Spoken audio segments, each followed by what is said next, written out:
अगर आप देखेंगे, इधर है जगह खाली, इधर जी। अगर आप देखेंगे कि operating activity, investing activity, financing activity, तीन एक्टिविटी का टोटल किया उसको उसको जोड़ दिया किसके साथ? और cash and cash equivalent opening के साथ कहाँ पहुंच जाते हैं हम? Cash and cash equivalent closing पर पहुंच जाते हैं। ये ध्यान रखना है। ठीक है। अब हम क्या करेंगे कि मैं आपको बताऊंगा सारे के सारे कंपोनेंट किसके, ऑपरेटिंग के, फिर बताऊंगा सारे के सारे कंपोनेंट किसके, इन्वेस्टिंग के, और फिर बताऊंगा सारे के सारे कंपोनेंट किसके, फाइनेंसिंग के। और फिर हम क्वेश्चन करना शुरू कर लेंगे। ठीक। ऑपरेटिंग का कंपोनेंट अगर आप देखते हैं अपने पेज नंबर 3 पर, तो कितना लंबा चौड़ा कंपोनेंट दिख रहा है आपको? तो डिस्कशन मैंने कल की क्लास में आप लोगों के साथ किया था, कल के बैच वालों के साथ किया था। देख रहे हैं? Net profit before tax and extra ordinary निकल रहा है, वर्किंग नोट में देखेंगे आप। पेज नंबर 3 के सबसे लास्ट में जाइए, क्या दिख रहा है? Calculation net profit before tax and extraordinary item दिख रहा है। सपोज डिविडेंड जुड़ रहा है, इंटरम डिविडेंड ऐड हो रहा है, ट्रांसफर टू रिजर्व ऐड हो रहा है, प्रोविजन फॉर टैक्स जुड़ रहा है, एक्स्ट्रा ऑर्डिनरी प्लस हो रहे हैं, एक्स्ट्रा ऑर्डिनरी माइनस भी हो रहे हैं, और लेस हो रहा है रिफंड ऑफ टैक्स। ये सब करने के बाद, इतने आइटम करने के बाद हम कहाँ पहुंचते हैं? Net profit before tax and extra ordinary. दोबारा फॉर्मेट में ऊपर चलिए। फिर हमने क्या किया? Non cash non operating payment को ऐड बैक करा।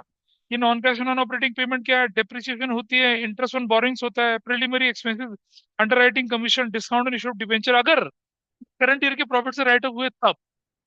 अगर करंट ईयर से राइट ऑफ नहीं हुए, पहले कभी हुए थे, तो यहाँ दिखते नहीं हो, there is no sense to see them here. फिर goodwill, patent, trademark, copyright amortise अगर हो गए, ये भी क्या होते हैं? नॉन कैश आइटम होते हैं।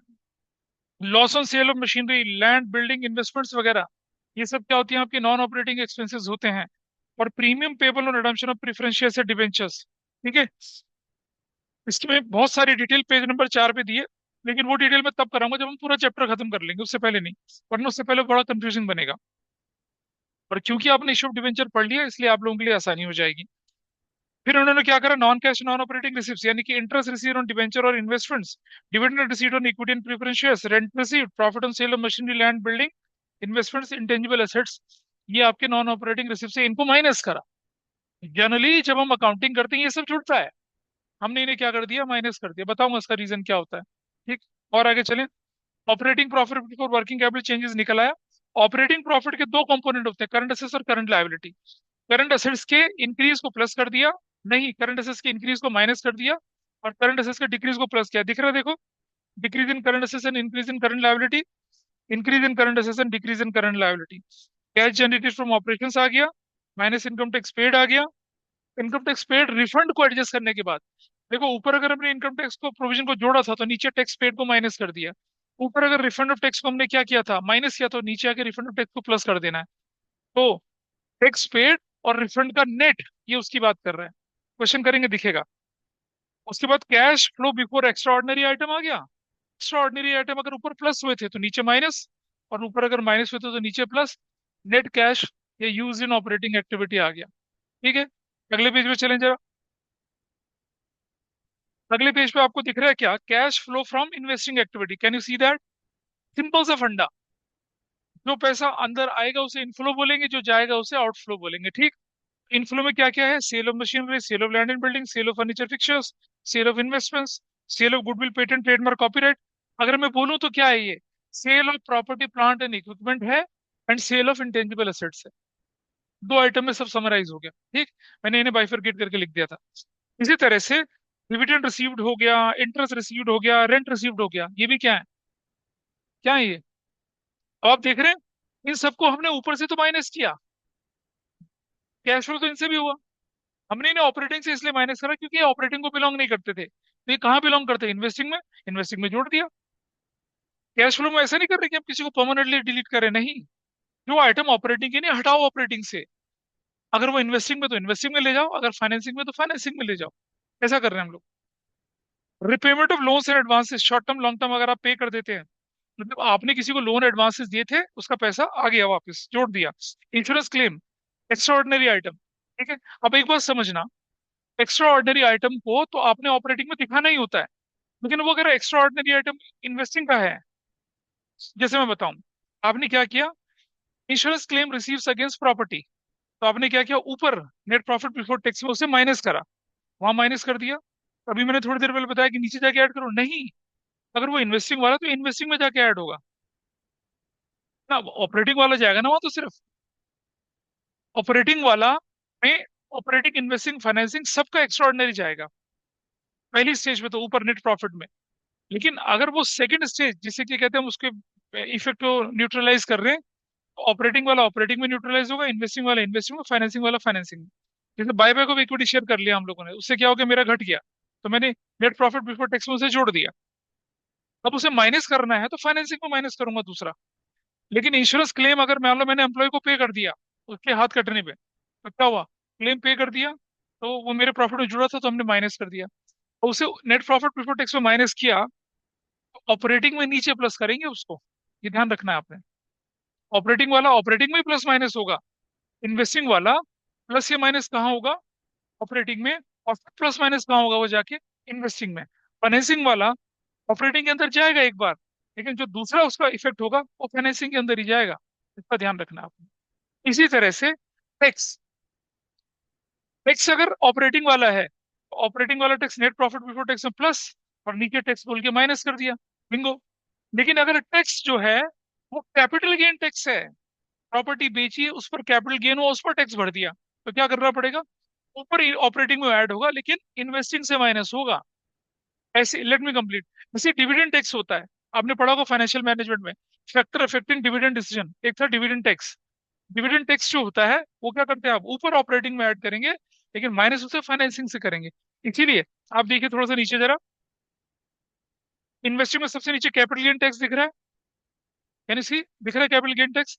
और जब मैं ऊपर ऑपरेटिंग में चल रहा हूँ यहाँ पर, तो जहाँ नीचे वर्किंग नोट है ना, जो ब्लू कलर से लिखा हुआ है नीचे, ऑपरेटिंग वाले पेज पे जाइए जरा, पेज नंबर 3 पे।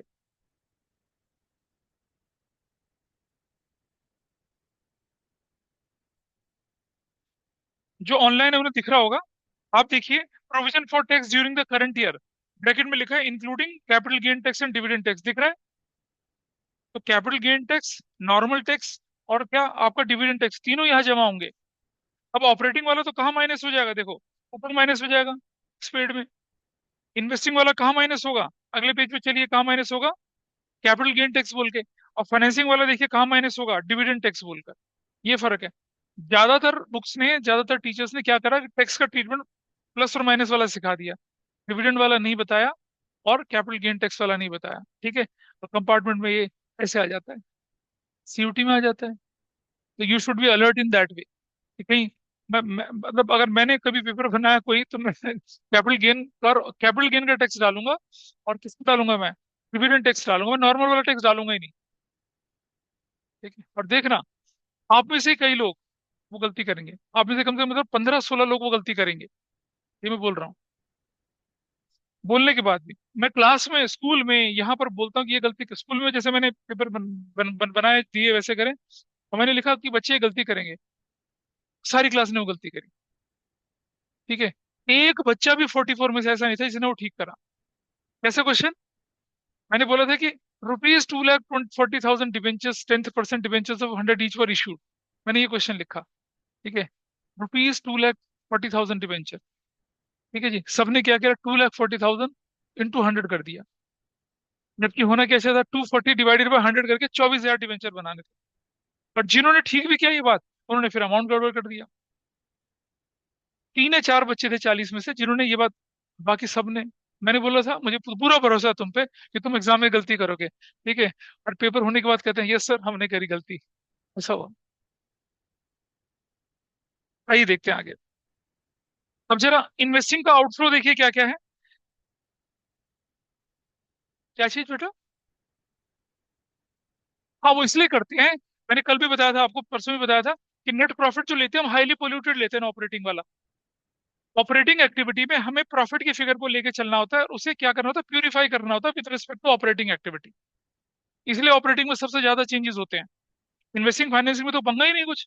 इन्वेस्टिंग में सिर्फ आपको क्या उठाने हैं? अच्छा, इन्वेस्टिंग और फाइनेंसिंग तो सॉर्टेड है, अगर नॉन कैश है तो नहीं लिखेंगे, कैश हो तो लिखेंगे ही लिखेंगे उसको तो। लेकिन ऑपरेटिंग में क्या हो रहा है, नॉन कैश भी नहीं होना चाहिए, और ऑपरेटिंग भी होना चाहिए वो। तो दोनों चीजों को लेते समय तो फिर हमारी क्या होती है, एडजस्टमेंट ज्यादा हो जाती है। ये फर्क पड़ता है उसके अंदर, बस, और ज्यादा फर्क नहीं है। ठीक है, अब देखिए इधर क्या,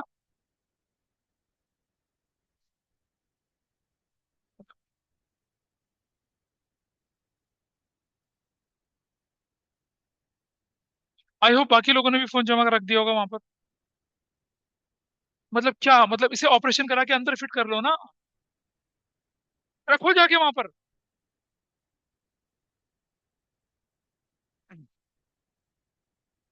बैटरी चार्ज हार्ट से होती रहेगी, जैसे जैसे हार्ट स्पंदन करेगा चार्जिंग होती जाएगी। इनके पास होगा। शुभंकर दीजिए। दीदी कुछ मांग रही है आपसे। प्रॉपर्टी प्लाट इक्विपमेंट का खरीदना, ये रहा नीचे। Purchase of machinery land and building furniture fixtures, purchase of non current investments outflow, purchase of goodwill trademark copyright, gain granting A loan advances, loan advance किसी को दे रहे हैं वो आउटफ्लो, और कैपिटल गेन टैक्स खत्म। फाइनेंसिंग में आ जाइए। Equity issue किया, प्रेफरेंस इशू किया, लॉन्ग टर्म बोरिंग ले लिया, बहुत बढ़िया। बैंक ओवरड्राफ्ट कैश क्रेडिट अगर आपको बढ़ गया, वो भी क्या चला जाता है, फाइनेंसिंग का इनफ्लो कहलाता है। और आगे चले गए।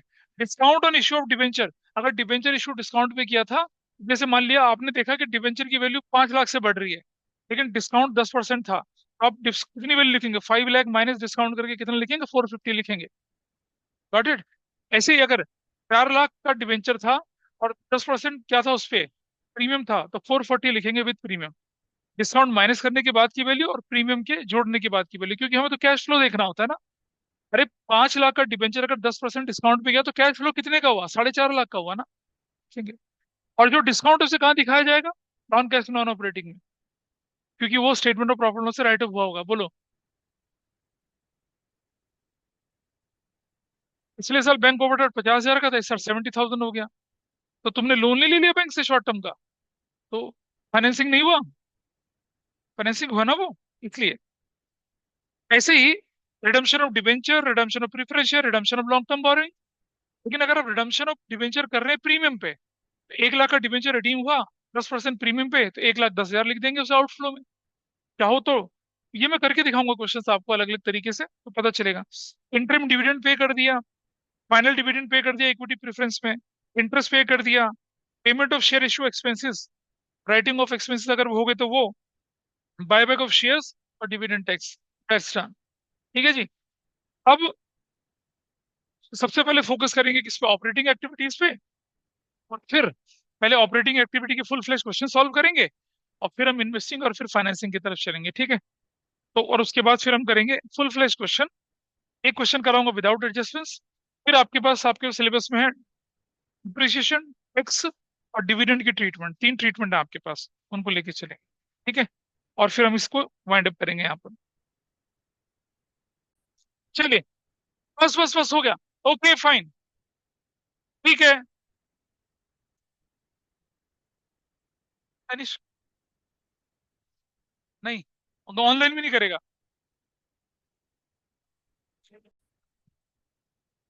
अब आप देखिए, अब कोई बात नहीं, हो गया, बस डिस्कशन हो गया, और consider it was a break. चलो आगे बढ़ते हैं। हाँ ठीक। अब आप देखिएगा, आज के बैच में मैंने बता दिया था, आज के वाले बैचों के लिए आज के बैच के बच्चों के लिए दोबारा से एक बार रिवाइज करो, ताकि कल वालों का भी रिवीजन हो जाए। हमने आपको बचपन से एक चीज समझाई थी कि हमारे पास एक्सपेंसेस होते हैं, वो 2 तरह के होते हैं। एक को हम कहते हैं क्या, डायरेक्ट, क्या कहते हैं एक को, direct, and the another is what, indirect. Indirect expense की 2 कैटेगरी होती है आपके पास, एक को कहते हैं ऑपरेटिंग, एक को क्या कहते हैं, नॉन ऑपरेटिंग। ठीक है। इसी तरह से आपके पास जो इनकम होती है, प्लीज चुप रहिएगा, इन 2 तरह की होती है आपके पास। एक होती है क्या, ऑपरेटिंग इनकम, और एक इनकम को कहते हैं हम लोग नॉन ऑपरेटिंग। ठीक है, non operating. Non operating income को क्या बोलते हैं हम लोग, अदर इनकम भी बोलते हैं। और ये जो ऑपरेटिंग इनकम है, इसको हम बोलते हैं क्या, रेवेन्यू फ्रॉम ऑपरेशंस बोलते हैं, यानी कि क्या बोलते हैं इसको, नेट सेल्स भी बोलते हैं, नेट सेल्स, ये वाली। ठीक है। अच्छा, अब मैं अगर इधर चला यहाँ पर इस तरफ, तो यहाँ मैं लिख रहा हूँ क्या, नेट सेल्स, लिख दिया हम लोगों ने नेट सेल्स, ऐसे करके लिख दिया, माइनस कर दिया कॉस्ट ऑफ गुड्स सोल्ड, ऐसे करके क्या निकल कर आया हमारे पास, gross profit. Everybody is okay, gross profit. ठीक है जी। माइनस कर दिया इसमें से हम लोगों ने क्या, ऑपरेटिंग एक्सपेंसेस, तो हमारे पास क्या निकल आया, ऑपरेटिंग प्रॉफिट निकल कर आ गया था। ये मैंने कल डिस्कशन किया था इन लोगों के साथ, दूसरे बैच के साथ नहीं हुआ था, इसलिए करे दे रहा हूँ। तो कॉस्ट ऑफ गुड्स सोल्ड में डायरेक्ट लग गया, ऑपरेटिंग लग गया, और ऑपरेटिंग वाला ये पार्ट लग गया हमारे पास, ठीक है। We are at operating profit. अब ऑपरेटिंग प्रॉफिट से मुझे आगे जाना है। मैं लिखूंगा यहाँ पर क्या, माइनस नॉन ऑपरेटिंग एक्सपेंसेस, ये माइनस कर दिया। माइनस करूंगा क्या, नॉन ऑपरेटिंग इनकम, ये जोड़ दिया, ठीक है, ये जोड़ दिया। और कहाँ पहुंच गए हम लोग, नेट प्रॉफिट बिफोर टैक्स, यहां तक पहुंच गए। यानी कि हमने क्या कर दिया, ये और ये भी यूज कर दिया, पूरा चार्ट हमारा यूज हो चुका है। ठीक है, हम कहाँ पहुंचे, नेट प्रॉफिट बिफोर टैक्स से। माइनस कर दिया हम लोगों ने यहाँ से टैक्स, ठीक है, और प्लस कर दिया हम लोगों ने क्या, अगर कोई रिफंड हुआ तो रिफंड ऑफ टैक्स, बोलिए होगा ना यहाँ पर। अब हम कहाँ पहुंच गए, हम पहुंच गए नेट प्रॉफिट आफ्टर टैक्स पर, आफ्टर टैक्स पे, ठीक है। क्या ये आफ्टर डिविडेंड भी है, याद करो रेशो, क्या ये आफ्टर डिविडेंड है, नहीं, आफ्टर डिविडेंड नहीं है। यानी कि आपको ध्यान देना है, इन केस ऑफ पार्टनरशिप अगर मैं बोलूं तो हमारे पास एप्रोप्रिएशन क्या होते हैं, interest on capital, partner salary, partner commission, ठीक है, और ट्रांसफर टू रिजर्व्स। लेकिन इन केस ऑफ कंपनी ऐसा तो होता ही नहीं है कुछ। There is no interest on capital in case of company, there is no interest on, there is no partner salary, partner commission. वहां तो सिर्फ क्या होता है, एक होता है डिविडेंड, शेयरिंग प्रॉफिट, डिविडेंड कहते हैं उसको, एक दूसरा होता है क्रिएशन ऑफ रिजर्व्स। तो in case of company there are only two type of appropriation, एक डिविडेंड और एक क्या, रिजर्व्स। डिविडेंड भी दो तरह के, एक प्रपोज डिविडेंड और एक इंटरिम डिविडेंड, ठीक है। प्रपोज डिविडेंड वो जो प्रपोज इस साल हुआ, अगले साल पे हो गया। इंटरिम डिविडेंड वो जो इसी साल प्रपोज हुआ और इसी साल क्या हुआ, पे हुआ, ठीक है। इसको हम बोलते हैं क्या, इंटरिम डिविडेंड, ठीक। तो आइए नीचे चलते हैं जरा। सबसे पहले मैं क्या करूंगा, यहाँ से माइनस करूंगा क्या, प्रपोज्ड, प्रपोज्ड डिविडेंड, ये हमने कर दिया, ऐसे लिख दिया। माइनस करेंगे क्या, इंटरिम डिविडेंड, ये हमने यहाँ लिख दिया। और फिर हमने माइनस कर दिया क्या, यहाँ से माइनस किया इंटरिम डिविडेंड के बाद क्या माइनस किया हम लोगों ने यहाँ पर, रिजर्व्स। ये फिगर पे हम आ गए। This is the most polluted figure. हमने बोला था कैश फ्लो स्टेटमेंट क्या होता है, it is a reconciliation of opening balance of cash and cash equivalent with the closing balance of cash and equivalent from the receipts और क्या, payment, ठीक है, relating to the item appearing in the statement of profit and loss and balance sheet. तो statement of profit से जो उठा item उठाते हो, ये वाला आइटम उठाते हो आप, फाइनल फिगर वाला फिगर, ठीक है। अब मुझे क्या लेके चलना है, मुझे ऑपरेटिंग एक्टिविटीज में लिखना है, लेकिन उन ऑपरेटिंग एक्टिविटी का प्रॉफिट लिखना है जो या तो ऑपरेटिंग एक्सपेंस के बाद आई हो, या ऑपरेटिंग क्या, या कैश वाले आइटम के बाद आई हो। हम अकाउंटिंग नहीं कर रहे हैं, बार बार बोल रहा हूँ। अकाउंटिंग में तो cash, non cash, operating, non operating सबको माइनस करते करते अब यहाँ पहुंचे ना। तो मुझे क्या करना है, I have to move from here, और मुझे कहाँ जाना है, मुझे यहाँ जाना है। कैश फ्लो स्टेटमेंट यही है आपका। क्या कर रहे हैं आप, मोस्ट पोल्यूटेड फिगर उठा रहे हैं, net profit as per statement profit लिख रहे हैं, net profit before tax extraordinary लिख रहे हो ना। तो ये तो क्या है, ये तो net profit after tax extra ordinary है ना, सारा का सारा ये तो। अब आपको इसे क्या बनाना है, net profit before tax extraordinary बनाना है। मैं क्या करूंगा भाई, मैं रिजर्व को क्या कर दूंगा, प्लस कर दूंगा। मैं इंटरिम डिविडेंड को प्लस कर दूंगा। फिर प्रपोज को मैं क्या कर दूंगा, प्लस कर दूंगा। रिफंड ऑफ टैक्स को क्या कर दूंगा, माइनस। देखा था ना, रिफंड टैक्स माइनस हो रहा था, इसलिए माइनस हो रहा है। मैं क्या करूंगा, टैक्स को प्लस कर दूंगा, कहाँ पहुंच जाऊंगा, बिफोर टैक्स पे पहुंच जाऊंगा। फिर मैं क्या करूंगा, एक्स्ट्रा ऑर्डिनरी प्लस माइनस करूंगा। अरे एक्स्ट्रा ऑर्डिनरी मेरे यहाँ पर जुड़ा हुआ है तो वो माइनस होगा, और अगर एक्स्ट्रा ऑर्डिनरी यहाँ पर माइनस हो रखा है तो प्लस हो जाएगा। ठीक है जी। फिर हम इसके बाद क्या करेंगे, हम इसके बाद हम थोड़ा और ऊपर चलते हैं। नॉन ऑपरेटिंग इनकम को माइनस करेंगे, नॉन कैश और नॉन ऑपरेटिंग एक्सपेंस को हम क्या करेंगे, प्लस। तो कहाँ पहुंच जाएंगे हम, ऑपरेटिंग प्रॉफिट पे पहुंच जाएंगे। आप अपने कैश फ्लो के पेज नंबर 3 पर जब स्ट्रक्चर देखेंगे तो आपको दिख रहा है यही रिवर्स ऑर्डर चल रहा है। देखिए जना, दिखाता हूँ आपको दोबारा, देखिए, सी द स्ट्रक्चर हियर। बिल्कुल ऑपरेटिंग में होता और कहीं नहीं होता, वो बाद में करते। इन्वेस्टिंग के साथ तो कुछ है ही नहीं ना लफड़ा। मैंने बोला इन्वेस्टमेंट में तो क्या है, इनफ्लो आउटफ्लो दो चीज देखनी है, वो भी कैश वाली। फाइनेंसिंग में इनफ्लो आउटफ्लो देखनी है और कुछ करना ही नहीं है। वो तो ऑपरेटिंग है, जिसमें आपको क्या देखना है, ऑपरेटिंग नॉन ऑपरेटिंग भी देखना है और कैश नॉन कैश भी देखना है। और इस वजह से क्या होती है, ज्यादा परेशानियां यहाँ होती है। ठीक है, तो देखिए, सबसे नीचे देखिए ब्लू कलर में जो लिखा हुआ है, क्या, can you see this part, blue colour वाला, calculation of net profit before tax ordinary. क्या करा, ऐड करा प्रपोज, फिर क्या करा, ऐड इंटरिम, फिर ऐड किया क्या, ट्रांसफर टू रिजर्व, फिर ऐड क्या किया, फिर क्या करा, देखिए नीचे प्रोविजन फॉर टैक्स जोड़ा, और नीचे क्या कर दिया, रिफंड ऑफ टैक्स माइनस कर दिया। फिर ऐड क्या किया आप लोगों ने, एक्स्ट्रा ऑर्डिनरी आइटम, और क्या लिखा है, इफ डेबिटेड, डेबिटेड मतलब प्रॉफिट से माइनस हो रखे हैं तब ऐड किया, और करके लिखा extra ordinary item if credited मतलब प्रॉफिट में जुड़ गए थे तब किया, ऐसा किया।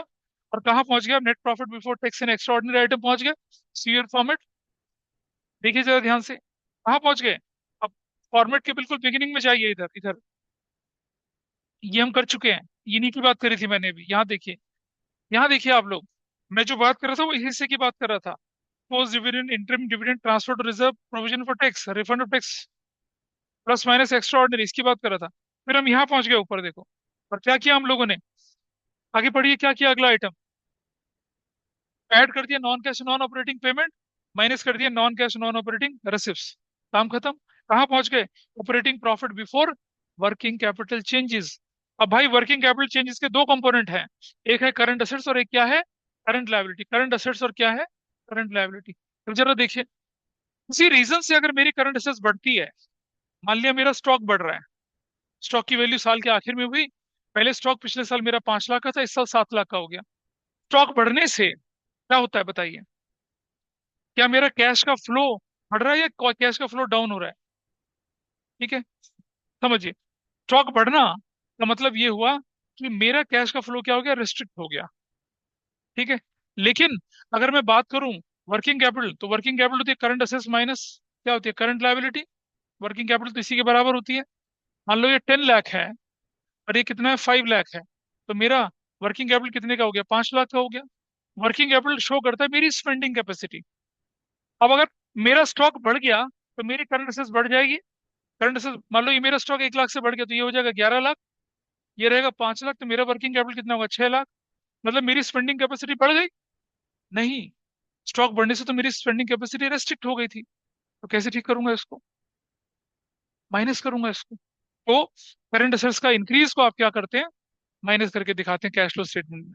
ठीक है, अब ऐसे मान लो, जैसे मान लो डेटर बढ़ गए आपके, डेटर बढ़ने का मतलब क्या है, वर्किंग कैपिटल बढ़ गई, लेकिन एक्चुअल में तो क्या हुआ, मेरा कैश फ्लो रुक गया, दब गया ना। कैसे ठीक करूंगा उसके इफेक्ट को, माइनस करके। इसी तरह से डेटर से पैसा मिल गया तो मतलब क्या हुआ, कि मेरे डेटर कम हो गए। ठीक है, या मान लो डेटर को मैंने क्या कर दिया, या मान लो बीआर था मेरा, बीआर को मैंने क्रेडिटर को ट्रांसफर कर दिया। एनीवे छोड़िए उस एग्जाम्पल को। आप देखिए, डेटर के घटने से क्या होता है, कैश बढ़ता है ना। डेटर के घटने, डेटर घटेगा कब, जब हम लोग पैसा, या तो वो बैड डेट हो जाएगा, वो नहीं, डेटर से पैसा रियलाइज हो गया तो आपका तो कैश बढ़ गया ना। लेकिन इन रियलिटी क्या हो रहा है, डेटर घटने से तो आपकी वर्किंग कैपिटल में इफेक्ट उल्टा पड़ जाएगा। नहीं नहीं, फिर तो कैश फ्लो में कंसिडर ही नहीं करना ना उसे। हाँ हाँ, बिल्कुल नहीं करना। तो देखिए क्या हो गया, बैड डेट वाले को तो कंसिडर नहीं करेंगे ना, नॉन कैश आइटम था। क्यों, बैड डेट तो बेटा फिर आपके, बैड डेट जो होगा ना वो तो ऑपरेटिंग एक्सपेंस की कैटेगरी में चला जाता है ना। तो और हम कौन सा मेथड पर आ रहे हैं, इनडायरेक्ट मेथड। हम तो उन आइटम को ले रहे हैं जो डायरेक्ट नहीं थे, इनडायरेक्ट वाले थे, उसको लेके चल रहे हैं। बोलिए।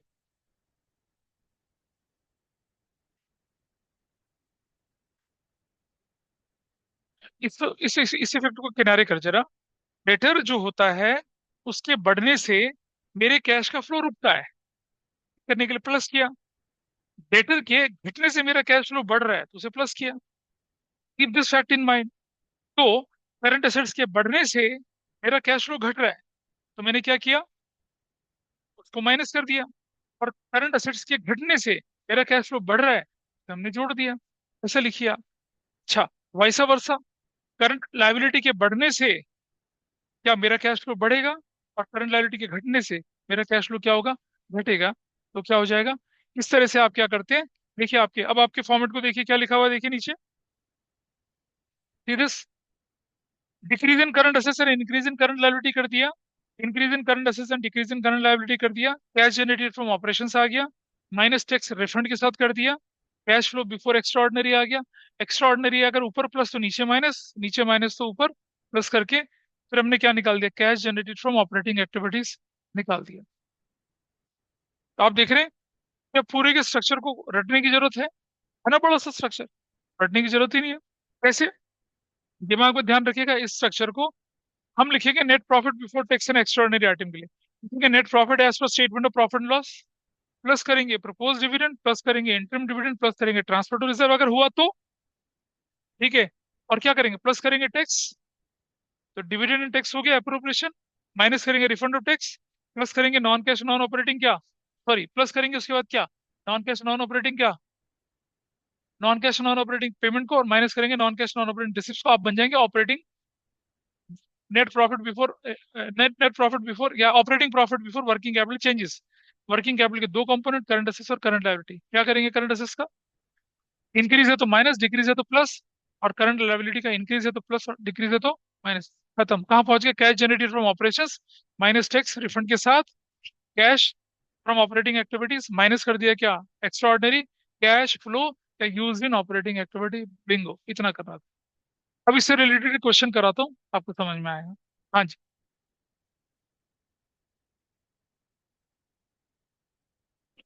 बेटा सुनो, बेटर बढ़ने का मतलब वो समान उधार बिका,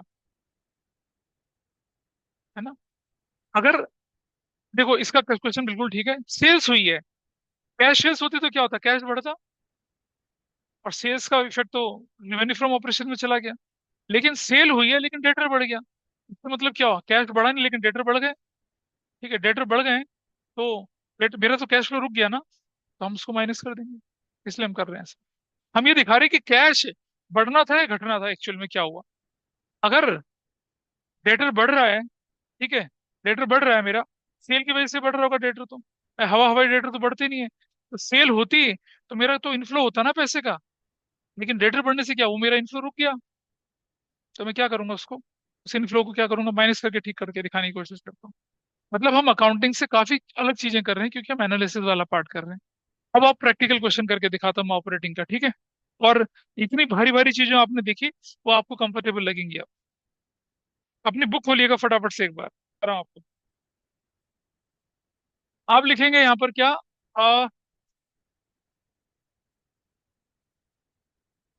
cash flow from operating activities,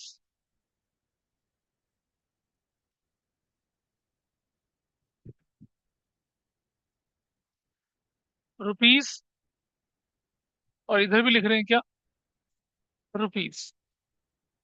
और ये हमारा क्वेश्चन नंबर 20 है, पेज नंबर कितना बोले, कितना है,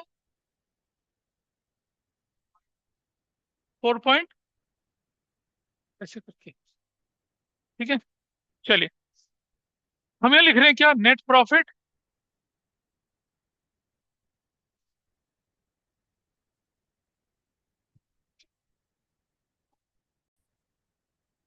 यहाँ लिखा हम लोगों ने net profit before tax and extraordinary items. मेरे साथ साथ लिखेंगे जैसे बोल रहा हूँ, plus non cash non operating payments, जो आपको पेज नंबर 3 उसके सामने रख लें, शीट का पेज नंबर 3 सामने रख लें, नोट्स का, नोट्स का पेज नंबर 3 सामने रख लो, 4 लाइन का स्पेस छोड़ दीजिए, minus non cash non operating receipt, फिर पेज का 4 नंबर छोड़ दीजिए, operating profit before working capital changes, लिख लिया, plus decrease in current assets and increase in current liability, ऐसे कर दिया। फिर चला गया अगले पेज पे, मतलब मेरा पेज खत्म हो गया इसलिए मैं अगले पे चला गया, आप उसी पे कंटिन्यू कर सकते हैं। रुपीज रुपीज, यहाँ लिखा पर्टिकुलर्स, लिखा फिर हम लोगों ने यहाँ पर क्या, minus increase in current assets and decrease in current liabilities, ऐसे कर दिया। इंक्रीज इन करंट से डिक्रीज इन करंट लायबिलिटी, लिखा है यहाँ पर क्या, cash generated from operations minus tax, बस इतना कर दिया। ये स्केलेटन बना लिया, इतना स्केलेटन बना लीजिए, जगह छोड़ के, 4 लाइन की जगह 4 लाइन की जगह 4 लाइन की जगह 4 लाइन की जगह, ऐसे कर। नेट प्रॉफिट बिफोर, मैंने बोला पेज नंबर 3 को ध्यान में रखिए, अपने सामने रखिए। Net profit before tax and extraordinary item, इसको बना लीजिए। सबके नोटबुक में ये बनना चाहिए। जैसे बोला उतना स्पेस छोड़ के बनाइए। लाइए अब करना शुरू करते हैं। देख, देखो ना थोड़ा सा सीधा बैठ। मतलब ऐसा अंगूर चाहिए तुम्हें अब? हाँ, क्या? मैं कभी नहीं लिखता इस पे। मैं नहीं लिखता, आई डोंट राइट। चलो आइए स्टार्ट करते हैं। देखो बेटा, मैंने कहा था आपसे कि आपके पास दो तरह के क्वेश्चंस होते हैं। Statement of profit and loss additional information के साथ, या बैलेंस शीट एडिशनल इन्फॉर्मेशन के साथ। और तीसरा क्वेश्चन हमारे हिसाब का होता है, जिसमें statement of profit and loss और बैलेंस शीट दोनों दे रखी होती है। तो मैं तीनों तरह के क्वेश्चन करवाऊंगा आपको, लेकिन पहले करा रहे हैं जब statement of profit and loss given हो और आपको क्या बनाना, ऑपरेटिंग एक्टिविटी वाला पार्ट करना है, ठीक है? कैसे करते हैं? अब आप देखिए, ये मेथड तो इनडायरेक्ट मेथड है भाई। इसमें हमें क्या करना है? डायरेक्ट चीजों को तो एलिमिनेट कर देना है। तो पहला पार्ट है रेवेन्यू फ्रॉम ऑपरेशंस। ये तो ऑपरेटिंग इनकम होती है, कुछ नहीं करना है, इसको छोड़ दीजिए। इसके नीचे आए अदर इनकम। अदर इनकम जैसे ही दिख रहा है, लिखा है नोट नंबर 1। चलो नोट नंबर 1 पे चलते हैं। क्या दिख रहा है नोट नंबर 1? देखिए, वो डिविडेंड रिसीव्ड और gain on sale of plant. तो भाई इधर देखो, ये तो ये आइटम है, ये वाला आइटम माइनस डिविडेंड रिसीव्ड और क्या, gain on sale of plant. हाँ करते हो या नहीं करते इस बात पे? ये हमारी क्या है, नॉन ऑपरेटिंग इनकम है ना दोनों। तो कितने का, 5,000 का, और अगला आइटम क्या बोला हम लोगों ने, 40,000 का। पुट देम इन ब्रैकेट, ताकि इसे माइनस करना है। समझ में आया क्या हुआ? अदर इनकम के अंदर जो दो आइटम दे रखे हैं वो दोनों नॉन ऑपरेटिंग इनकम है। नॉन ऑपरेटिंग इनकम को हम क्या करते हैं यहाँ पर? बेटा हम इनडायरेक्ट मेथड फॉलो कर रहे हैं, डायरेक्ट आइटम को टच ही नहीं करेंगे। वो आइटम जो इनडायरेक्ट है उन्हें टच करेंगे। हमने किया टच। थोड़ा और आगे चलें, आगे चलें। अब पहुंचे दोबारा से वहीं पर ही, purchase of stock in trade, इसको टच ही नहीं करना, क्योंकि ऑपरेटिंग होता है। चेंजेस इन इन्वेंट्री, इसमें नंबर 2 आया। चेंज इन इन्वेंट्री पे नंबर 2 है, क्या दिखा जरा नंबर 2 पे चले। चेंजेस इन इन्वेंट्री का मतलब है ओपनिंग इन्वेंट्री 284 और क्लोजिंग इन्वेंट्री 3 लाख। प्लीज आपस में बात ना कर लें, समझ लें। ओपनिंग और क्लोजिंग का डिफरेंस कितना आया, 16,000। Is it increase in inventory या डिक्रीज इन इन्वेंट्री? डिक्रीज। कैसे? ओपनिंग 284 और 3 लाख ज्यादा, ये तो इंक्रीज इन इन्वेंट्री हुआ। रेशियो में समझाया था, इंक्रीज डिक्रीज। तो ये तो इन्वेंट्री, यानी कि करंट इन्वेंट्री आपकी बढ़ गई। इन्वेंट्री बढ़ना मतलब करंट एसेट्स का बढ़ना। करंट एसेट्स का बढ़ना माइनस होता है, यहाँ जाएगा माइनस इन्वेंट्रीज। कितने से, 16,000 से। ऐसे वापिस चले पीछे दोबारा से। डेप्रिसिएशन एंड अमोर्टाइजेशन दिख रहा है, डेप्रिसिएशन अमोर्टाइजेशन। ये तो ये रहा डेप्रिसिएशन एंड अमोर्टाइजेशन। प्लस कर दिया। डेप्रिसिएशन अमोर्टाइजेशन कितने रुपए का? 185। 185 ऐसे कर दिया। और आगे चले, अदर एक्सपेंस पे नंबर 3। अदर एक्सपेंस में ऑफिस एक्सपेंसेस ऑपरेटिंग होते हैं, कुछ नहीं करना। सेलिंग एक्सपेंसेस ऑपरेटिंग होते हैं, कुछ नहीं करना। Loss on sale of assets, क्या लिखा, loss on sale of assets. तो loss on sale of assets को यहाँ ऐड कर दिया। क्या,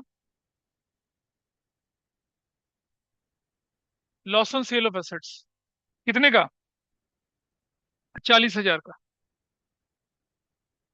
फिर दोबारा वापस चले गए उसी जगह पे, दोबारा वापस चले गए। आइटम की प्लेसमेंट समझ पा रहे हैं? इधर से कितने का है?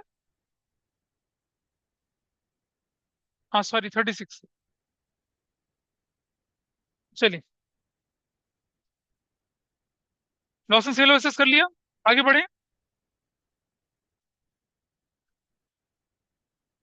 प्रॉफिट बिफोर टैक्स का कुछ नहीं करते। टैक्स दे रखा आपके पास कितने का, 64,000 का। टैक्स हम चलेंगे यहाँ पर वर्किंग नोट में, क्या लिखेंगे, calculation of net profit before tax and extraordinary items. यहाँ लिखेंगे net profit as per statement of profit and loss plus provision for tax. कितने का प्रोविजन फॉर टैक्स बोला क्वेश्चन ने, 64,000 का। आई राइट 64,000 यहाँ। अभी करेंगे करेंगे। प्रोविजन फॉर टैक्स आपने यहाँ लिख दिया, क्वेश्चन में और कोई टैक्स नहीं है, तो हम क्या करेंगे, इसी टैक्स को यहाँ उठा के ले आएंगे इधर, और ये इस वाले में नहीं, इस कॉलम में लिख देंगे कितना, माइनस टैक्स। ऐसे आउटर कॉलम में करना है इसको, रीजन बताऊंगा क्यों करना है, पहले जैसे बोल रहे हैं लिखते चलिए। तो प्रोविजन फॉर टैक्स क्या बोला था, ऊपर जुड़ता है और नीचे क्या हो जाता है, माइनस। नीचे का मतलब आउटर कॉलम में करना है। छोटे बच्चों आज नहीं, वॉल्यूम कम, आगे चलें। जो डाउट है मेरे से पूछिए, दिस डाउट। हाँ तो क्यों टच करना उसको, हम तो इनडायरेक्ट मेथड लेके चल रहे हैं ना। कैश फ्लो बनाने के दो तरीके, डायरेक्ट और इनडायरेक्ट। डायरेक्ट मेथड से थोड़ी बना रहे हैं हम। अगर हम डायरेक्ट मेथड लेके चलते तो हम डायरेक्ट आइटम लेके चलते ना, ऑफिस लेते, एक्सपेंसेस लेते, रेवेन्यू फ्रॉम ऑपरेशन लेते। हम तो इनडायरेक्ट मेथड लेके चल रहे हैं, तो डायरेक्ट वाले आइटम को डायरेक्ट मेथड में सेल लेंगे, परचेज लेंगे, ऑपरेटिंग एक्सपेंस लेंगे, बाकी सब लेंगे ही नहीं। और इनडायरेक्ट में क्या करना है, एडजस्ट करते हुए चलना है सबको। बेटा डायरेक्ट इनडायरेक्ट नहीं बोल रहे हैं हम लोग, ऑपरेटिंग नॉन ऑपरेटिंग की बात कर रहे हैं। अगर वो नॉन ऑपरेटिंग है तो एडजस्ट करेंगे, ऑफिस एडमिनिस्ट्रेटिव तो ऑपरेटिंग एक्सपेंस होते हैं, उन्हें थोड़ी टच करना है फिर हमें। दिस पार्ट इज डन, पूरा खत्म हो चुका है। अब जरा एडिशनल इन्फॉर्मेशन में, ट्रेड पेबल की वैल्यू 250 से 278 हो गई है। देखिए बेटा एक चीज ध्यान रखना, आपको देखना है, सुनो, आपके पास जो इन्फॉर्मेशन गिवन है कैसे गिवन है, 2022 राइट हैंड साइड पे, 23 लेफ्ट हैंड साइड पे। आपके पास इन्फॉर्मेशन ऐसे गिवन है, 31 मार्च 22, 31 मार्च 23। आपको इन्फॉर्मेशन ऐसे लेके चलनी है, राइट से लेफ्ट, प्रीवियस ईयर के मुकाबले तो कंपेयर करोगे। तो ट्रेड पेबल की वैल्यू बढ़ गई या घट गई, बढ़ गई। करंट लायबिलिटी थी, करंट एसेट्स थी, करंट लायबिलिटी का बढ़ना क्या करेंगे, ऐड करेंगे, तो यहाँ लिखेंगे ऐड ट्रेड पेबल्स। कितने रुपए के बताइए, ऐड करो कितना, 28,000, डन। और आगे चलते हैं हम थोड़ा सा। एक्सपेंसिस, ट्रेड रिसीवेबल की वैल्यू क्या हो गई है, बढ़ गई। ट्रेड रिसीवेबल का बढ़ना मतलब माइनस करना, ट्रेड रिसीवेबल्स कितने से, 37,000 से माइनस कर दिया, ठीक है। और चलें आगे, आउटस्टैंडिंग एक्सपेंसेस 5,000 थे, नील हो गए, कम हो गए, माइनस। आउटस्टैंडिंग कौन से एक्सपेंसेस हैं ये, ऑफिस एक्सपेंसेस, कितने रुपए के थे ये, 5,000 के, माइनस कर दिए। और चलिए आगे, आउटस्टैंडिंग सेलिंग एक्सपेंसेस क्या हुए, बढ़ गए, नहीं बेटा बढ़े हैं, 22 से 25 हुए हैं, तो क्या करेंगे, प्लस आउटस्टैंडिंग सेलिंग एक्सपेंसेस, कितने रुपए के बताइए, 3,000 रुपए के, ऐसे करके डन। सारी इंफॉर्मेशन पूरी हो चुकी है। आपने देखा, मैंने हमेशा आपको क्या सिखाया था कि एक स्ट्रक्चर्ड तरीके से काम करना है, ठीक है। जब हम बोर्ड का पेपर देख रहे होते हैं ना, कुछ चीजें कहीं आइटम ऐड आइटम माइनस करके कचरा मचा रखा होता है। मैं जो तरीका दिखा रहा हूँ, मार्किंग स्कीम बिल्कुल इसी तरह से बनती है। हम सारे क्वेश्चन की प्रैक्टिस ऐसी करेंगे। आपको याद है, जब मैंने आपको पार्टनरशिप सिखाई थी तो रिवैल्यूएशन, कैपिटल और बैलेंस शीट का स्ट्रक्चर बना दिया था, आइटम एडजस्ट के साथ मार्क करके करते चले गए थे, बिल्कुल यही तरीका मैं यहाँ फॉलो कर रहा हूँ आपके सामने। बोलिए, क्या चीज, वहां पर क्यों आया, आपके फॉर्मेट में देखो क्या था, ये क्या है, और नीचे चल, और नीचे चल, क्या है, दिखा, दिखा ना। अच्छा, अब मुझे बताइए, net profit as per statement of profit loss कितना गिवन है क्वेश्चन में,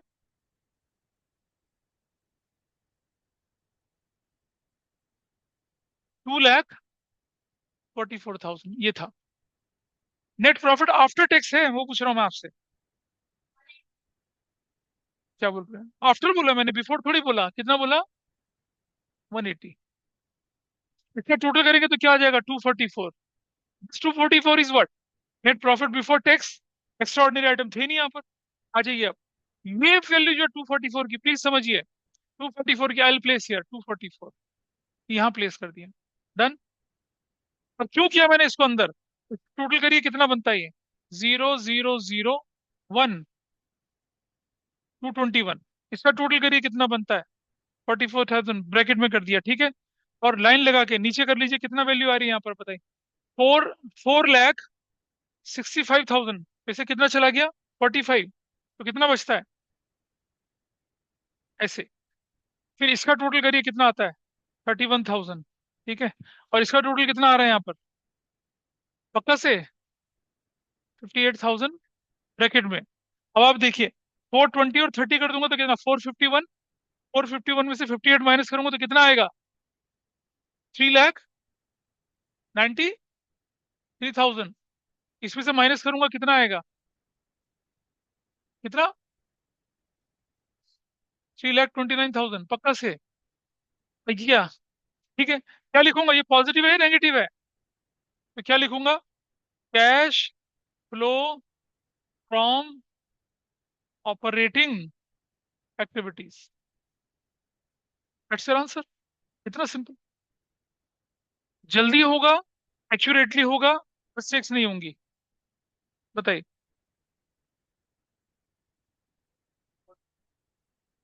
बाबा। हाँ फिर? वो तो करंट लायबिलिटी है, तो एक्सपेंस है ही नहीं। है ना? हाँ। नोट से बाकी नोट कर लिया सबने? नोट कर लिया सबने? अगर आपने नोट कर लिया तो नोट कर लीजिए पहले इसको। करते हैं। क्या किया हमने? सबसे पहले हमने देखा net profit as per statement of profit loss कितना था, वो था। ठीक है। फिर हमने शुरुआत करी रिवेन्यू फ्रॉम ऑपरेशन, उसका कुछ नहीं करा। अगले आइटम पे चले, क्या था नेक्स्ट आइटम? नेक्स्ट आइटम क्या था? देखिए इसके साथ देखो। Other income. अदर इनकम में नोट्स था। नोट्स में गए तो क्या दिखा हमें? डिविडेंड और गेन। डिविडेंड और गेन जाती पत्ती चली हमारी। क्या थे? Non cash, non operating income थी। हमने यहाँ माइनस वाली जगह पे लिख दिया दोनों। फिर थोड़ा आगे बढ़े, हमने देखा purchase of stock in trade, इसका कुछ नहीं करना है तो ऑपरेटिंग था। चेंज इन इन्वेंट्री पे जाके देखा तो क्या थी? इंक्रीज इन इन्वेंट्री थी, जिसे हमने क्या कर दिया? माइनस में लिख दिया वहां पर। फिर थोड़ा और आगे करे, डेप्रिसिएशन अमोर्टाइजेशन के नॉन कैश एक्सपेंस थे, यहाँ उनकी जगह पे लिख दिया। फिर और चले नीचे, अदर एक्सपेंस में गए जाके तो क्या देखा? तीन एक्सपेंस थे। एक था ऑफिस, एक सेलिंग। ऑफिस सेलिंग को टच नहीं करा, इसको उठाया। लॉस, ये क्या था? नॉन ऑपरेटिंग था। नॉन ऑपरेटिंग एक्सपेंस की कैटेगरी में जाके क्या कर दिया? लिख दिया उसको। थोड़ा और आगे गए दोबारा से, अब हम पहुंचे किस पे? नेट प्रॉफिट बिफोर टैक्स का कुछ नहीं करना। टैक्स 64,000। क्या किया उसको? वहां प्लस किया और यहाँ टैक्स से माइनस कर दिया, क्योंकि प्रोविजन फॉर टैक्स या टैक्स पेड, टैक्स में कुछ नहीं दे रखा था। तो नेट प्रॉफिट बिफोर टैक्स पे जाने के लिए, नेट प्रॉफिट बिफोर टैक्स, हमारे पास नेट प्रॉफिट आफ्टर टैक्स है, बिफोर टैक्स जाना है तो टैक्स को जोड़ दिया। ठीक है। और प्रॉफिट आफ्टर टैक्स की फिगर 180 वहां रख दी। अब आप पहुंचे अगले पेज पे। अब आए अदर इंफॉर्मेशन। ट्रेड पेबल की वैल्यू बढ़ गई, करंट लायबिलिटी बढ़ गई, प्लस कर दिया। और अगले आइटम पे ट्रेड रिसीवेबल की वैल्यू बढ़ गई, करंट एसेट्स बढ़ गई, माइनस कर दिया। वहां देखो माइनस कर दिया। फिर पहुंचा है किस पे हम लोग? आउटस्टैंडिंग सेलिंग एक्सपेंस, वो घट गए, ऑफिस एक्सपेंस, तो माइनस कर दिया। और क्या लिखा? आउटस्टैंडिंग ऑफिस सेलिंग एक्सपेंस बढ़ गए, उसको प्लस कर दिया। सारे आइटम चले गए, टोटल निकाल दिया। This is how we have done. ठीक है जी। ये क्या था आपका? जब आपके पास statement of profit loss given हो तब आपको क्वेश्चन कैसे करना है। अब मैं कराऊंगा क्वेश्चन कि अगर बैलेंस शीट गिवन हो तब कैसे करते हैं। तो लीजिए अगला क्वेश्चन।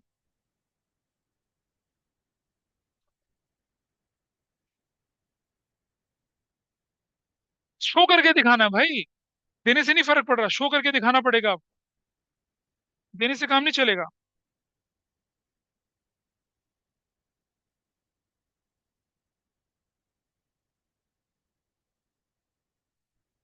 Question number 40। अपनी बुक का क्वेश्चन नंबर 40 निकाल लीजिए। Question number 4040। क्वेश्चन नंबर 40 निकाल लीजिए जल्दी से। स्ट्रक्चर रेडी है, देखिए। उठाइए फर्स्ट आइटम, शेयर कैपिटल। यहाँ कहीं आना है भाई शेयर कैपिटल?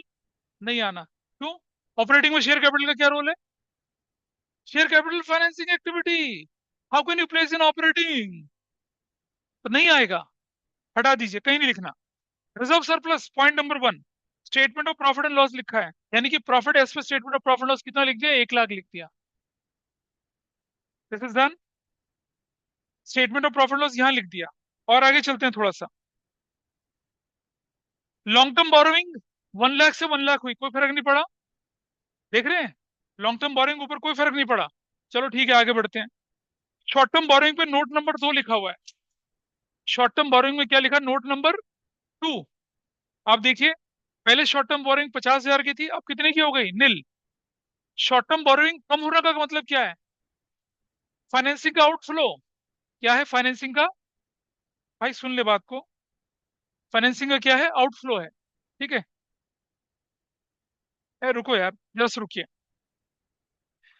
अच्छा, ये एक छोटी सी दिख रहा है, जरा मैं एक हल्का सा काम और करके दिखा रहा हूँ आपको। जब हो ही रहा है तो कर ही लेते हैं, पर्टिकुलर्स है यहाँ पर। इसको मैं लिखता हूँ क्या यहाँ पर, ए। इसको ऑपरेटिंग एक्टिविटीज लिख दीजिएगा, ऑपरेटिंग ऑपरेटिंग एक्टिविटीज यहाँ पर, ठीक है। यहाँ हमारी ऑपरेटिंग एक्टिविटीज क्या हुई, खत्म हो गई। फिर मैंने यहाँ लिख दिया क्या, बी, इन्वेस्टिंग एक्टिविटीज। और यहाँ लिख दिया मैंने सी। हाँ जगह है, पेज में नीचे जगह करिए ना, अगले पेज में चलिए। पूरा ही कर लेते, क्या फर्क पड़ रहा है, हो ही जाएगा आराम से। इन्वेस्टिंग एक्टिविटीज यहाँ हो गया, और फाइनेंसिंग एक्टिविटीज यहाँ कर दिया। नहीं नहीं, कोई बात नहीं, हो जाएगा, 2 मिनट लग रहा है। और इधर, और इधर चलिए। ऑपरेटिंग के बाद इन्वेस्टिंग और फाइनेंसिंग में लिख दीजिए, फाइनेंसिंग में लिख दीजिए क्या आप यहाँ पर, सी। ऐसे लेके चल रहा हूँ, आराम से हो जाएगा। क्योंकि इन्वेस्टिंग फाइनेंसिंग में ज्यादा आइटम है ही नहीं यहाँ पर। ठीक है। So I have recorded, I place this structure here. अब मैं एक तरीका बता रहा हूँ आपको। आपको कैश फ्लो के क्वेश्चन में अगर एक नंबर लेना है, उसका तरीका श्योर 1 मार्क्स लेना है, ठीक है। एक नंबर। तो क्या करना है, यहाँ आपने लाइन लगा दी, और यहाँ लिखा net increase dash decrease in cash and cash equivalents during the current year. छोड़ दिया, ऐड कर दिया opening cash and cash equivalents, और इसको अंडरलाइन कर दिया। इस बैलेंस शीट को देखिए जरा, इस बैलेंस शीट को देखिए सब लोग। यहाँ कैश एंड कैश इक्विवेलेंट के 2 आइटम है। कोई बताएगा कौन कौन से 2 item, current investment and cash and cash equivalent. बताया था, 2 आइटम है यहाँ पर, कौन कौन से, current investment and cash equivalent. Please, current investment भी, तो यहाँ लिखा करंट इन्वेस्टमेंट्स। बताइए कितने के हैं, 1,34,000 एग्रीड। और कैश एंड कैश इक्विवेलेंट कितने के हैं, कितने के, 70,000 के। टोटल कर लीजिए कितना आया, 2,04,000। थोड़ा नीचे चले आए, closing cash and cash equivalents. फिर दोबारा से, करंट इन्वेस्टमेंट्स कितने के, 50,000 के। और कैश एंड कैश इक्वलेंट्स कितने के, 94,000 के। टोटल आ गया कितना, 1,44,000। ऐसे कर दिए। ये सबसे लास्ट में करना होता है, याद करिए। ऑपरेटिंग इन्वेस्टिंग फाइनेंसिंग का total, increase decrease plus opening cash equivalent, closing के बराबर होते थे। ठीक है। तो क्लोजिंग फिगर कितनी आई है, 144। अब मुझे बताइए, ये 204 है, और ये 144 है, तो ये क्या होना चाहिए, क्या होना चाहिए, 60 पॉजिटिव या नेगेटिव, नेगेटिव। तो हमने क्या लिखा है यहाँ पर, 60,000 ब्रैकेट में, और नेट क्या लिख दिया यहाँ पर, decrease in cash and cash equivalent during the year. एक नंबर पक्का। ये तो आपकी ये तो आपके क्वेश्चन में गिवन है।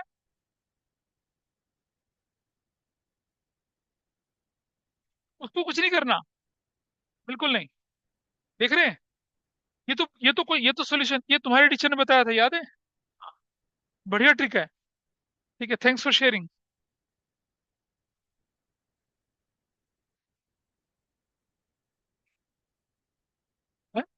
अरे opening cash and cash equivalent हुई है, और दूसरे लिए वो closing cash and cash equivalent हुए। क्या आपको ध्यान आ रहा है, बाबा फिर सुनिए। तुमने पहली क्लास नहीं करी थी अटेंड? तो हमने क्या बताया था? ऑपरेटिंग इन्वेस्टिंग फाइनेंसिंग का टोटल जो इंक्रीज डिक्रीज होगा, उसमें ओपनिंग जोड़ देंगे तो क्लोजिंग के बराबर होगा। बेसिकली कैश फ्लो क्या है? Reconciliation of this with this to get this. ये हमें गिवन है, ये हमें गिवन है। ये फिगर हमने निकाल ली वैसी। अब हम अपने आंसर से टैली करेंगे कि ये ठीक है या नहीं। ठीक है। तो सबसे पहले ये काम कर लीजिए आप। अच्छा सुनो, कोई बोलेंगे हम कैसे कर लेंगे, तो आपके सामने स्ट्रक्चर बनाना तो बता ही दिया, कितना स्पेस छोड़ना आपको मालूम है। You can easily leave the space for that. अब हम क्वेश्चन को सॉल्व करना शुरू करते हैं दोबारा से, ठीक है। तो शेयर कैपिटल कितनी हो गई अब? 6 से 8 लाख। तो शेयर कैपिटल कहाँ जाएगी? अब फाइनेंसिंग में जाएगी, तो हम लिखते हैं फाइनेंसिंग के अंदर प्लस क्या? Share capital. कितने की शेयर कैपिटल है भाई फाइनेंसिंग के अंदर? 2 लाख रुपए की। ये आएगी। अच्छा ध्यान से देखना, आई राइट 2 लाख यहाँ ऐसे। अगला item reserve and surplus. Reserve surplus के लिए क्या बोला था हम लोगों ने यहाँ पर?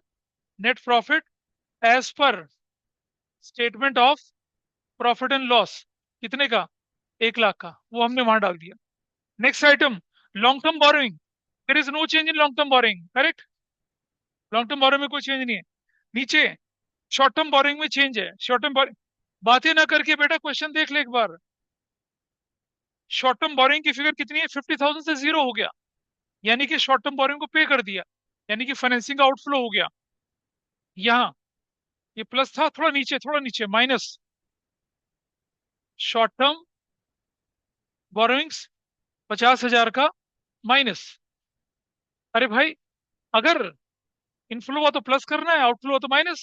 फाइनेंसिंग का तो लफड़ा ही बड़ा क्लियर है। थोड़ा और नीचे चले गए। ट्रेड पेबल्स क्या होते हैं? Current liability. क्या हो गया? घट गए। तो ट्रेड पेबल का माइनस होना, ये रहा माइनस ट्रेड पेबल्स। अभी काम करना है छोटा सा, प्लीज अंडरस्टैंड। ऑपरेटिंग में आपको जो भी लिखना है वो यहां और यहां लिखना है बस। ध्यान रखना बस। मैं बताऊंगा क्या रीजन है। अभी तक तुम इस कॉलम को यूज करते थे ना, अब नहीं करना। तो यहाँ लिख दिया हमने 8,000, नाइल राइट ब्रैकेट में। ऐसा करना, इनर मोस्ट कॉलम यूज करना। अभी तुम्हें दिखेगा रीजन।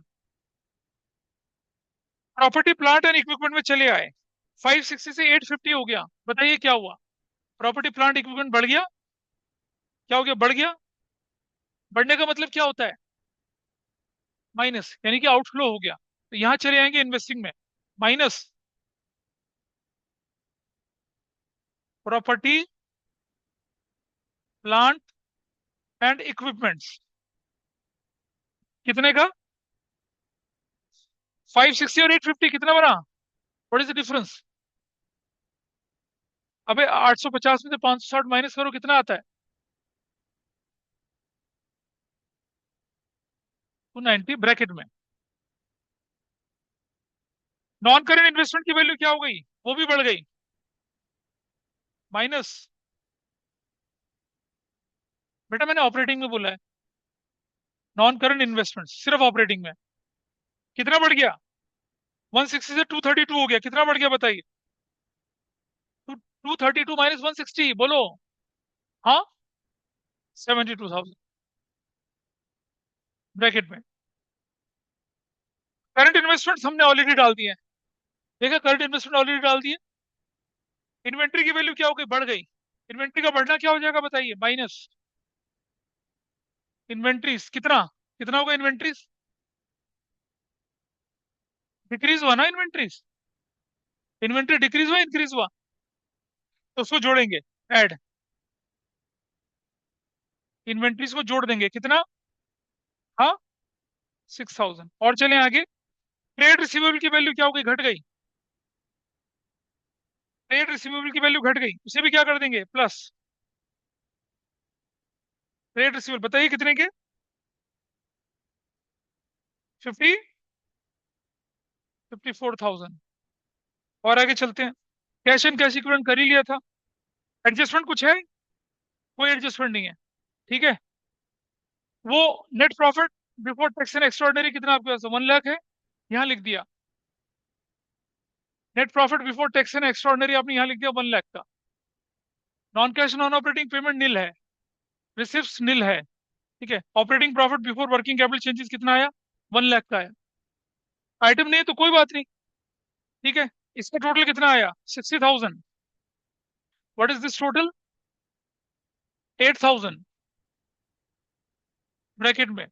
अब मुझे बताइए, 1,60,000 -8 कर दूं तो कितना आएगा? कितना आएगा? 152। ठीक है। Is there any tax? Nil. तो कितना होगी वैल्यू आपकी? 152। 152 इज पॉजिटिव और नेगेटिव, क्या है ये? तो क्या लिखेंगे? Net cash flow from operating activities. इसीलिए मैंने बाहर वाले कॉलम में लिखा। बाहर वाले कॉलम में हम सिर्फ ऑपरेटिंग इन्वेस्टिंग फाइनेंसिंग का टोटल लेके चलेंगे और कैश कैश इक्विवेलेंट का बस। इसीलिए हम एक कॉर्नर इधर से रखा है ऑपरेटिंग में। इसका टोटल करिए कितना आया, देखिए बड़े से वैल्यू कितना आया? 362 ब्रैकेट में। और क्या लिखा? क्या लिखा बताइए? Net cash used in investing activities. कितने का? 3 लाख। किसके में? हाँ हाँ, कोई दिक्कत नहीं है। दो ही कॉलम बनाया मैंने। कॉलम दो ही बनाया है, एक तीसरे को बीच में यूज कर लिया। तीन को जरूरत बनाने की क्या है? हाँ तो अंदर ही करिए, दैट इज मच बेटर। इधर इधर इसका टोटल करिए, कितना आता है ये वाला टोटल? ये वाला टोटल कितना? What is this total? क्या है बताइए? 150। पॉजिटिव है नेगेटिव है, क्या है ये? क्या लिखेंगे? Net cash flow from financing activities 150। अब इन तीनों का टोटल कितना आया? 152 और 150 कितना बन गया? 3 लाख। और 3 लाख 2 में से क्या माइनस कर दिया? क्या निकला ये वैल्यू? मतलब उसके बाद ना ये हिस्सा शुरू होता है, उसके बाद ये वाला हिस्सा था, ये वाला। उसके बाद ये वाला हिस्सा था। 1 2 3 का टोटल करके फाइनली आया। ये आप कर ही चुके हो। That's your answer.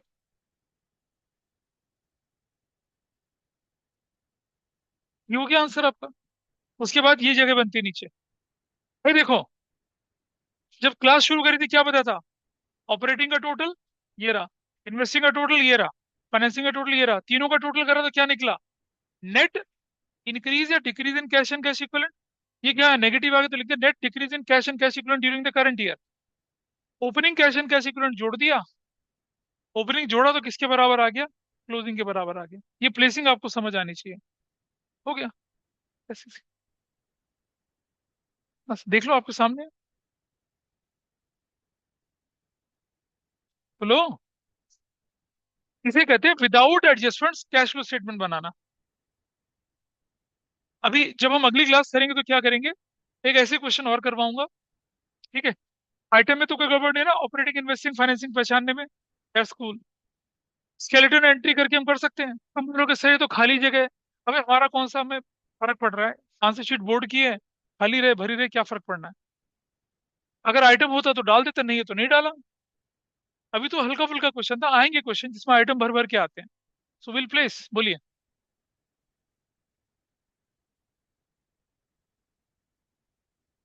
हाँ वो मैंने इसलिए लिख दिया क्योंकि मुझे इस कॉलम में सिर्फ और सिर्फ ऑपरेटिंग इन्वेस्टिंग फाइनेंसिंग का टोटल लिखना है बस। मैंने क्या किया, ऑपरेटिंग को एक कॉलम पीछे खिसका दिया बस। उतना करा। हाँ लिखिए ऐसे। ऐसे लिखने। पता है जब आप ऐसे लिखते हैं तो बोर्ड का पेपर सेट करने वाला क्या देखता है, समझना मेरी बात। मैं आपको फायदा उठा रहा हूँ, आपको मैं एडवाइस दे रहा हूँ, आप बोर्ड बोर्ड के जो एग्जामिनर से फायदा कैसे उठा सकते हैं। वो देखता है ये टोटल ठीक है, टिक लगा है, ये टोटल ठीक है, टिक लगा। बोर्ड में ये चेक करना होता है हमें, ऑपरेटिंग ठीक है या इन्वेस्टिंग ठीक है।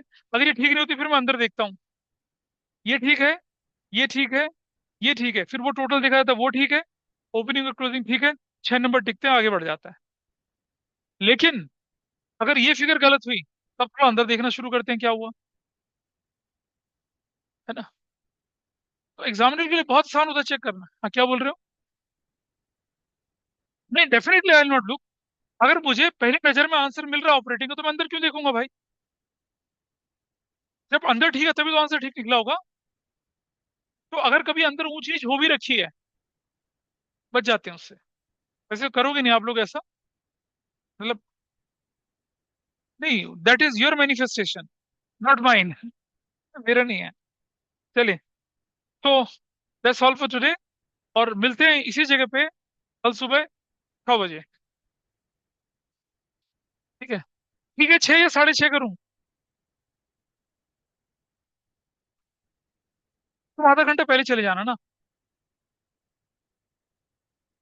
ठीक है, चलिए, दैट्स ऑल फॉर टुडे। अब आपको क्या करना है?